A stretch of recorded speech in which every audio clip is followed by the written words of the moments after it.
Good morning everyone. कैसे हैं आप सब? होप आप सभी अच्छे होंगे, बेहतर होंगे और वीडियोस को खूब अच्छे से एंजॉय कर रहे होंगे। आप लोगों को आज एक नया टॉपिक मिलेगा जो कि है साइक्लिक एएमपी, जिसको आप नॉर्मली सेकेंडरी मैसेंजर के नाम से जानते हो। बट यहाँ पर हम लोग आज जानेंगे कि साइक्लिक एएमपी सिर्फ प्राइमरी मैसेंजर, सिर्फ सेकेंडरी मैसेंजर ही नहीं, प्राइमरी मैसेंजर भी है। तो वो कैसे है, क्या है और उसका रोल क्या है, ये भी हम बताएंगे आपको। ये आपके रिटन एग्जाम के साथ साथ आपके डेवलपमेंट बायोलॉजी का और सेल बायोलॉजी का भी पार्ट है। तो हम लोग दोनों जगह से लिंक करके इसको पढ़ेंगे आज कि ये क्या काम करता है और इसको क्यों हम सेकेंडरी मैसेंजर के नाम से जानते हैं। तो अभी तक इससे अच्छे अच्छे क्वेश्चंस आ चुके हैं।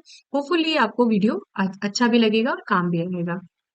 तो चलिए वीडियो को स्टार्ट करते हैं। कॉपी पेन लेकर के बैठ जाइए। तो साइक्लिक एएमपी, जिसका सबसे पहले फुल फॉर्म हम बात करेंगे कि साइक्लिक एएमपी का फुल फॉर्म क्या है। तो cyclic adenosine 3 prime 5 prime monophosphate. मैंने आपको कई बार जिक्र किया है कि जहां पर भी मोनो वर्ड लगेगा, मोनो का मतलब क्या होता है? वन। ये तो मैंने बताया है। और उसके साथ क्या लगा हुआ है? फॉस्फेट। तो ये फॉस्फेट क्यों बोल रहा है? मोनोफॉस्फेट मतलब सिंगल फॉस्फेट की बात हो रही है। तो साइक्लिक एएमपी का बहुत बार फुल फॉर्म पूछता है आपसे। ये एक न्यूक्लियोटाइड है, बट न्यूक्लियोटाइड के साथ साथ आप इसको किस टाइप का न्यूक्लियोटाइड कहोगे? Ubiquitous nucleotide. यूबिक्विटस का मतलब आप बहुत सी जगह पढ़ते हो, जैसे आप प्रोटीन पढ़ते हो तो यूबिक्विटस प्रोटीन पढ़ते हो। तो यूबिक्विटिनाइजेशन होता है वहां पर, ताकि वो उसको रिमूव कर दे प्रोटीन को जो अनवांटेड है। तो यहाँ पर हम यूबिक्विटस न्यूक्लियोटाइड है जो साइक्लिक एएमपी, क्योंकि एडिनोसिन मोनोफॉस्फेट क्या है? आप पढ़ते हैं एएमपी, देन बाद में पढ़ते हैं एडीपी, फिर उसके बाद पढ़ते हैं एटीपी, है ना? यही पढ़ते हैं। मतलब कि सबके ऊपर क्या ऐड होता जा रहा है? एक एक फॉस्फेट ग्रुप अगर ऐड होता जाएगा तो आप उसको क्या कहोगे? एएमपी। फिर उसके बाद एक और मोनो हो गया तो एएमपी, और डाई हो गया तो डाई फॉस्फेट। तो ऐसे ही आप बोलते जाते हो। तो यहाँ पर क्या है? साइक्लिक एएमपी, जिसका फुल फॉर्म क्या है? साइक्लिक, क्योंकि ये साइक्लिक स्ट्रक्चर आपको देखने को मिलेगा। देखो बेटा, यहाँ पर एक एक बात का बहुत मतलब है, तो मैं एक बार बना बना के बताऊंगी भी आपको। स्ट्रक्चर भी है, बैक हम लोग पढ़ेंगे इसको। साइक्लिक, ये साइक्लिक इसने क्यों कहा होगा? क्योंकि साइक्लिक कुछ साइक्लिक स्ट्रक्चर रहा होगा इसका, इसलिए साइक्लिक। एडिनोसिन मोनोफॉस्फेट क्यों बोला है? क्योंकि यहाँ पर एएमपी लिखा हुआ है। और एएमपी का मतलब, ए का मतलब एडेनिन, एम का मतलब मोनो, पी का मतलब फॉस्फेट।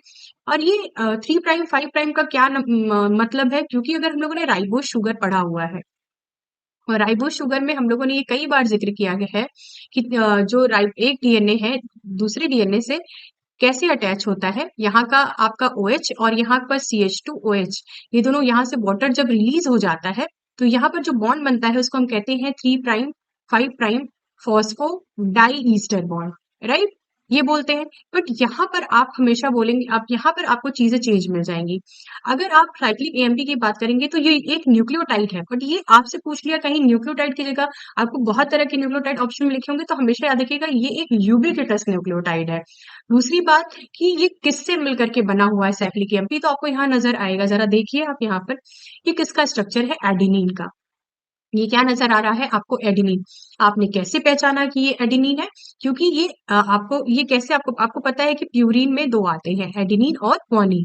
तो प्यूरिन जो होता है वो 9 मेंबर रिंग होता है, मतलब 9 कार्बन वाला। तो आप काउंट करिए, 1 2 3 4 5 6, इसी 7 8 एंड 9। तो आपको 9 कार्बन वाला दिख गया, तो 9 कार्बन वाला क्या हो सकता है? एडेनिन या ग्वानिन। तो आपको लगेगा मैम ये कैसे पता चला कि एडेनिन है?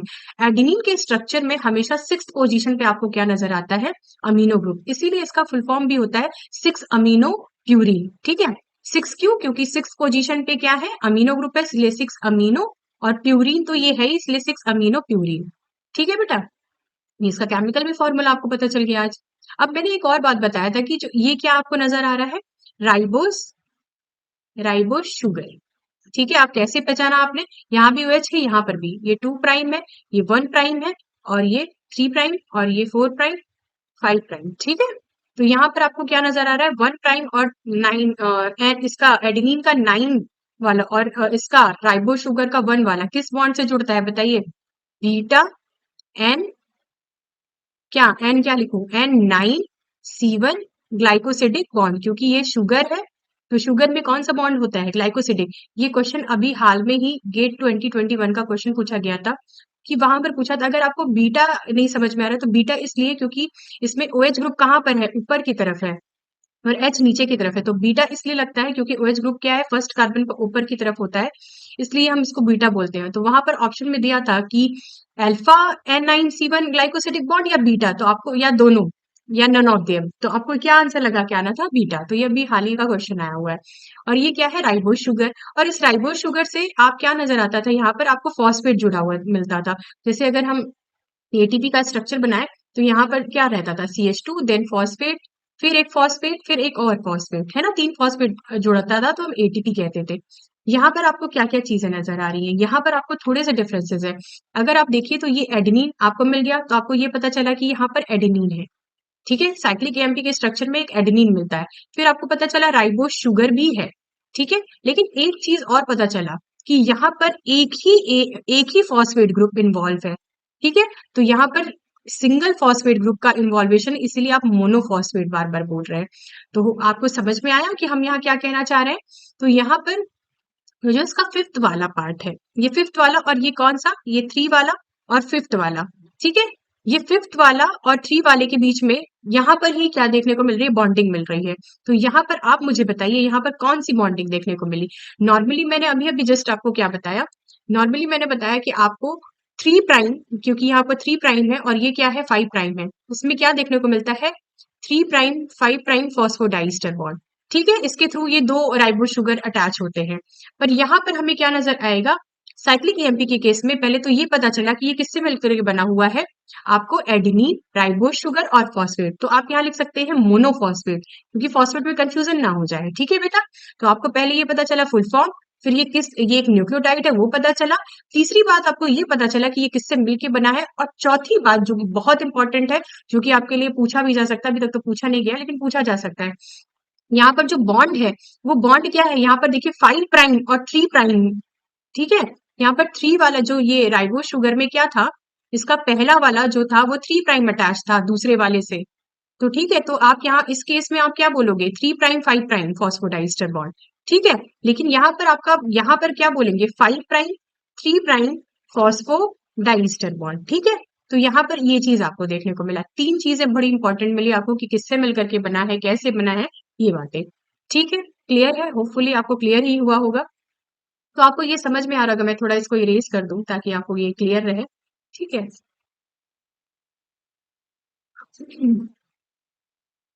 बहुत सी बेसिक चीजें आपको समझ में आ जाती है जब, तो आप बहुत आराम से इजली सारी चीजों को समझ भी लेते हो और आराम से करते भी रहते हो। ठीक है, तो आप बेसिक बेसिक चीजें अगर समझ जाओ तो आपको बिल्कुल दिक्कत नहीं होती है। साइक्लिक एएमपी को अगर आप इस तरह से पढ़ेंगे, तो मुझे लगता है कि मैंने जिस तरह से पढ़ा है, आपको उसी तरह से कोशिश करती हूँ कि मैं वही चीज पढ़ाऊं जिस तरह से मैंने अपने लिए पढ़ाई की है। ठीक है, तो हम लोग यहाँ पर हमें पता चल गया क्या क्या बातें हमें पता चली कि साइक्लिक एएमपी क्या क्या चीजें है, पहले फुल फॉर्म, किस नेचर का है, किन किन चीजों से बना है, कौन सा लिंकेज पाया जाता है। अब यहाँ पर क्वेश्चन क्या आता है, तीसरा क्वेश्चन ये आता है कि जो साइक्लिक एएमपी है वो सेकेंडरी मैसेंजर तो है, ये सभी जानते हैं। सेकेंडरी मैसेंजर क्यों है ये भी हम बताएंगे आपको। ठीक है, और प्राइमरी मैसेंजर की तरह एक्ट करता है, सॉरी, यहाँ पर ये चीजें थोड़ी मिस्टेकली यहाँ लिखा है, यहाँ पर आप लिखिएगा कि सेकेंडरी मैसेंजर। ठीक है, और यहाँ पर आप इसको लिखिएगा प्राइमरी मैसेंजर। ठीक है, तो यहाँ पर हम ये जानेंगे आज की सेकेंडरी मैसेंजर की तरह तो एक्ट करता है, क्योंकि आपको ये समझने में थोड़ा दिक्कत होती है कि प्राइमरी मैसेंजर और सेकेंडरी मैसेंजर क्या होते हैं। तो पहले तो हम आपको ये बता दें कि प्राइमरी मैसेंजर क्या होते हैं और सेकेंडरी मैसेंजर। ठीक है, तो हम लोग जैसे फॉर एग्जाम्पल हम मानते हैं कि कोई भी सेल है। ठीक है, तो इस सेल के अंदर 3 चीजें होती हैं, एक होता है प्लाज्मा मेम्ब्रेन, एक होता है साइटोप्लाज्म और एक होता है न्यूक्लियस। तो आपकी हमको न्यूक्लियस में ही हमारे क्या प्रेजेंट है, डीएनए। यही डीएनए एक्टिव होकर के एमआरएनए बनाता है और आगे चल के प्रोटीन बनाता है। तो इस डीएनए को रिस्पॉन्स कराना है ना, इसको रिस्पॉन्स कराना है, इसको ऑन करना है, इसके जीन्स जो है उसको ऑन और ऑफ करना है। तो ये कैसे होगा, तो हमें ये प्लाज्मा मेम्ब्रेन पे हमें क्या हमारे क्या पाए जाते हैं, रिसेप्टर। रिसेप्टर एक प्रोटीन है और ये रिसेप्टर का जो नेचर होता है प्रोटीनियस, वो ग्लाइकोप्रोटीन है। ठीक है, और ये क्वेश्चन पूछा भी गया था हाल में कि रिसेप्टर का नेचर क्या है। रिसेप्टर एक क्या है, प्रोटीन। ये रिसेप्टर कौन से टाइप का रिसेप्टर, अगर अगर ये रिसेप्टर आपको प्लाज्मा मेम्ब्रेन पर दिख रहा है तो ये एक तरह का एक्स्ट्रा सेलुलर रिसेप्टर है। ये क्या है, एक्स्ट्रा सेलुलर रिसेप्टर। ठीक है, और ये एक्स्ट्रा सेलुलर रिसेप्टर के साथ साथ यहाँ पर इंट्रासेलुलर भी रिसेप्टर होते हैं, बट वो हमेशा साइटोप्लाज्म या न्यूक्लियस में पाए जाएंगे, तो आप उनको इंट्रासेलुलर रिसेप्टर कहोगे। मैं यहाँ आपको एक्स्ट्रा सेलुलर रिसेप्टर के बारे में बता रही हूँ, ठीक है। यहाँ पर जैसे हम लोगों ने एंटीजन और एंटीबॉडी की बाइंडिंग पढ़ा, एंजाइम और सबस्ट्रेट की बाइंडिंग पढ़ा, वैसे ये रिसेप्टर एक पर्टिकुलर किससे बाइंड करता हुआ नजर आएगा आपको, एक पर्टिकुलर लाइगेंड से बाइंड करता हुआ नजर आएगा, ठीक है। जैसे फॉर एग्जाम्पल हम बोल सकते हैं ये लाइगेंड इसके लिए क्या हो सकता है, प्राइमरी मैसेंजर, ठीक है। इसने पहला मैसेज दिया है तो ये एक तरह से प्राइमरी मैसेंजर की तरह काम करता है। जैसे ही ये रिसेप्टर इससे बाइंड किया, इसमें कंफर्मेशन चेंज हुआ, तो अंदर जो साइटोसोल में एक मॉलिक्यूल है जिसका नाम है इफेक्टर मॉलिक्यूल, जिसका नाम एडिनाइलेज साइक्लेज, आप यहाँ देख रहे हैं। अगर मैं ये लाइगेंड मान लेती हूँ, एग्जाम्पल में हार्मोन है, राइट, ये क्या हार्मोन एक लाइगेंड है, ये प्लाज्मा मेम्ब्रेन है, यहाँ पर क्या है बेटा, यहाँ रिसेप्टर है। ये हार्मोन जैसे ही अपने रिसेप्टर से क्या किया, बाइंड किया, यहाँ पर क्या हो रहा है, ये लाइगेंड और रिसेप्टर की क्या हो रही है, बाइंडिंग। जब ये लाइगेंड और रिसेप्टर बाइंड किए, तो यहाँ एडनाइलेज साइक्लेज इफेक्टर मॉलिक्यूल है, इसने किसको एक्टिवेट किया, साइक्लिक एएमपी को। और साइक्लिक एएमपी से पहले यहाँ पर क्या हुआ, एटीपी किस में कन्वर्ट हो गया, साइक्लिक एएमपी में, ठीक है। यहाँ पर अगर आप देखेंगे तो यहाँ पर क्या नजर आ रहा है, एटीपी किस में कन्वर्ट हो रहा है, सॉरी, एटीपी किस में कन्वर्ट हो रहा है आपका, ये क्या है, cyclic AMP, right. ATP convert किस में हुआ बेटा, साइक्लिक एएमपी में, किसने किया, एडनाइलेज साइक्लेज ने, ठीक है। इसी की हम बात कर रहे हैं, एडनाइलेज साइक्लेज, ठीक।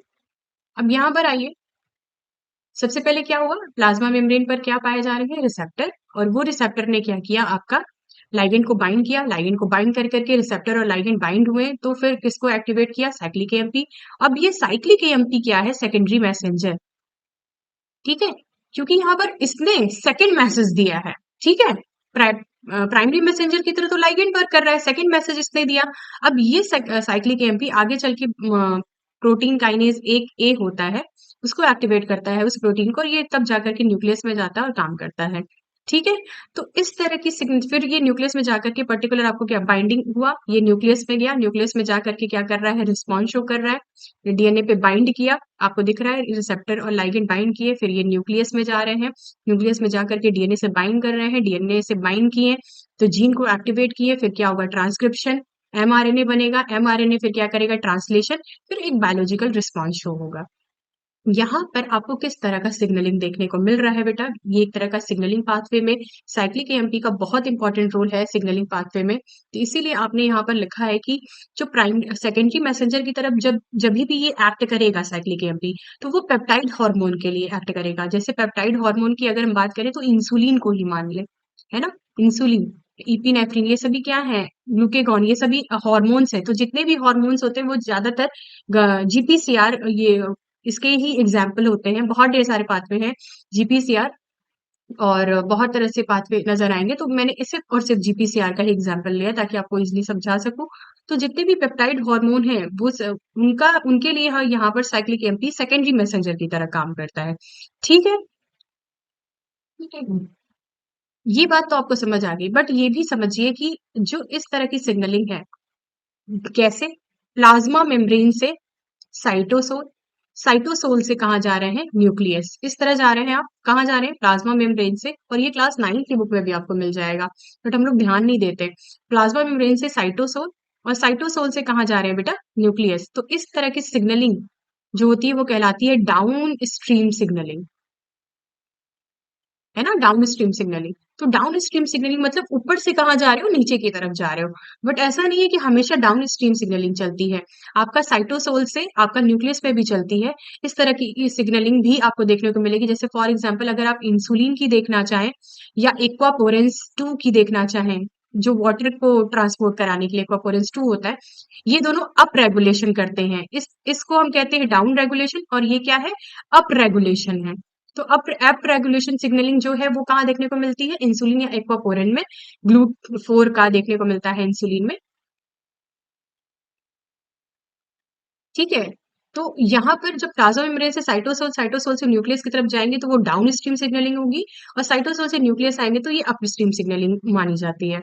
तो ये बात आपको समझ में आया होगा। यहाँ पर बहुत ढेर सारी प्रोटीन्स होती हैं जो, जैसे मैंने आपको यहाँ पर क्या बताया, यहाँ पर एडनाइलेज साइक्लेज थी, एडनाइलेज साइक्लेज ने साइक्लिक एएमपी को एक्टिवेट किया।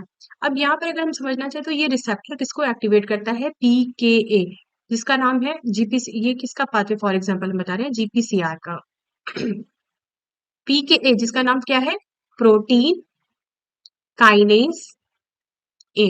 ये प्रोटीन काइनेज ए जो है, ये दो मॉलिक्यूल से मिलकर के बनी है, उसी के बारे में हम यहाँ बात करेंगे कि ये प्रोटीन काइनेज ए का का ही पार्ट यहाँ पर अंदर जाएगा। ये डायरेक्टली यहाँ पर दिखाया गया है, पर हम आपको डिटेल में अगर बताना चाहें तो हम लोगों ने पहले क्या पढ़ा है, हार्मोन जो कि क्या है बेटा, लाइगेंड।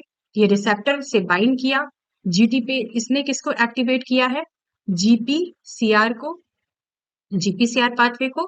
ठीक है, अब ये एडिनाइलेज साइक्लेज जो कि क्या है, इफेक्टर मॉलिक्यूल, उसको बाइंड किया। जब ये बाइंड किया रिसेप्टर और लाइगेंड, तो कन्फर्मेशन चेंज हुआ। यहाँ पर क्या हुआ, कब कन्फर्मेशन चेंज हुआ होगा, जब कन्फर्मेशन चेंज हुआ तो एडिनाइलेज साइक्लेज एक्टिवेट हुआ, इसने एटीपी से क्या बनवा दिया, साइक्लिक एएमपी बनवा दिया।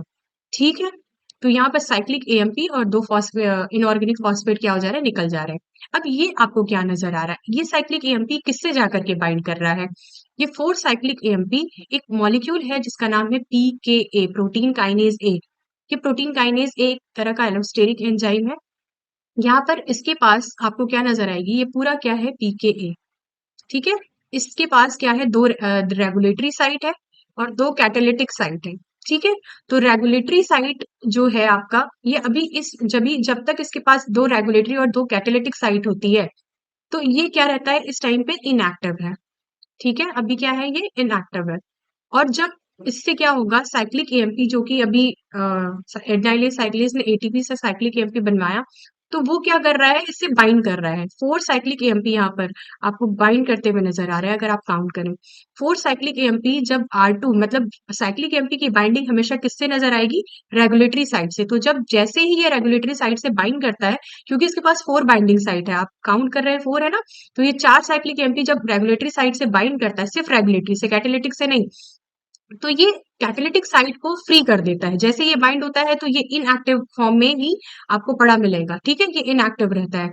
लेकिन जैसे ही इसने कैटालिटिक साइट को छोड़ा, तो ये कैटालिटिक साइट कहाँ जाती है, न्यूक्लियस में। ठीक है, तो यहाँ पर आपको ये समझ में आया होगा कि यहाँ पर अगर हम बात करें पीकेए का, तो पीकेए की कौन सी साइट जा रही है, रेगुलेटरी तो यही रह गई, लेकिन कैटालिटिक साइट जो कि क्या है, एक्टिव है। और ये कैटालिटिक साइट क्या करेगी, जो साइटोसोल में कुछ प्रोटीन्स होती है जिनपे सीरीन और थ्रियोनिन होता है, उनको एक्टिवेट करती है फॉस्फेट ग्रुप लगा के, और कहाँ जाती है, न्यूक्लियस में।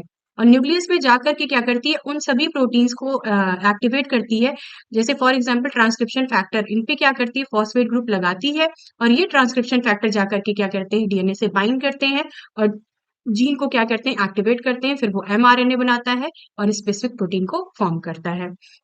तो आपको यहाँ पर जीपीसीआर में ये जो G protein coupled receptor pathway है, G protein coupled receptor pathway, G क्या है, यहाँ पर ग्वानिन होता है जीपीसीआर पाथवे में, जी जो होता है वो ग्वानिन होता है।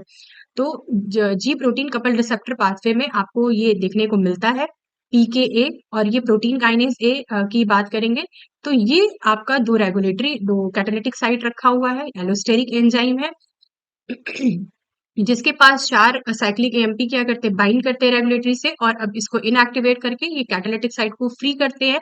अब ये कैटालिटिक साइट क्या हो गया, एक्टिव हो गया।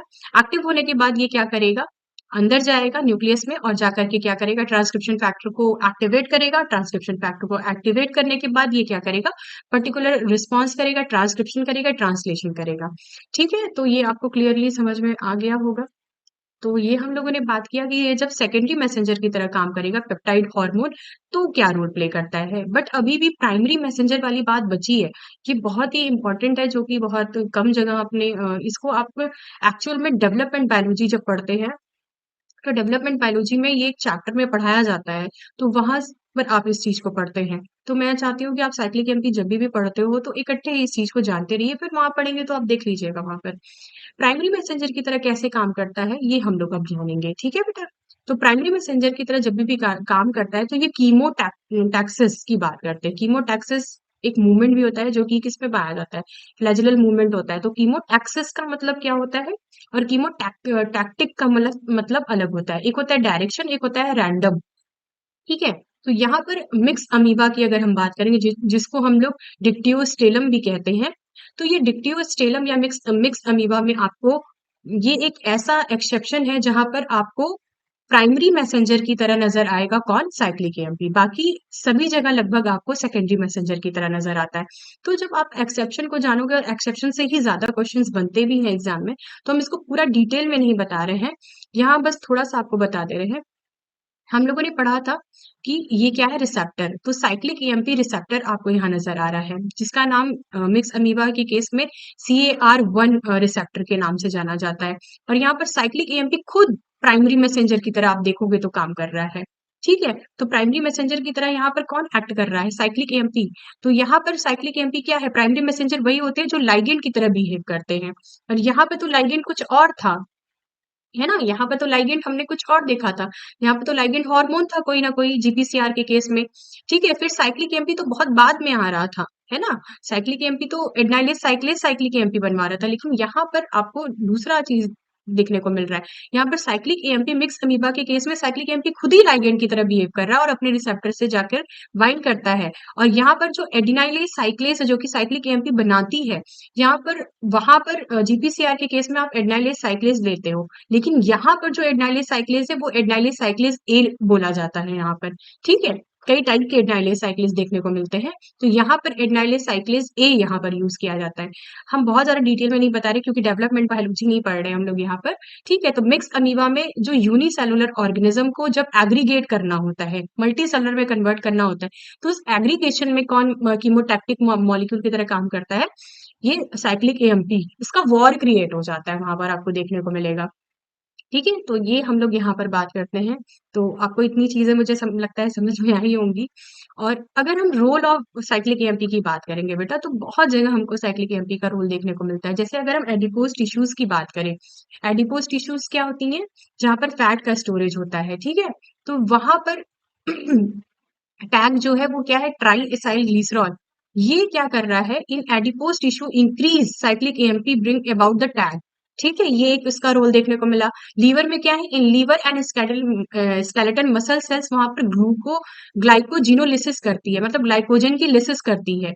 ठीक है, और अगर हम कार्डियक मसल सेल्स में देखें तो कार्डियक मसल सेल्स में कॉन्ट्रैक्शन जो हो रहा है हार्ट में, तो वो भी काम साइक्लिक एएमपी की वजह से देखने को मिलेगा। और स्मूथ मसल सेल्स में रिलैक्सेशन का काम ये साइक्लिक एएमपी ही करती है।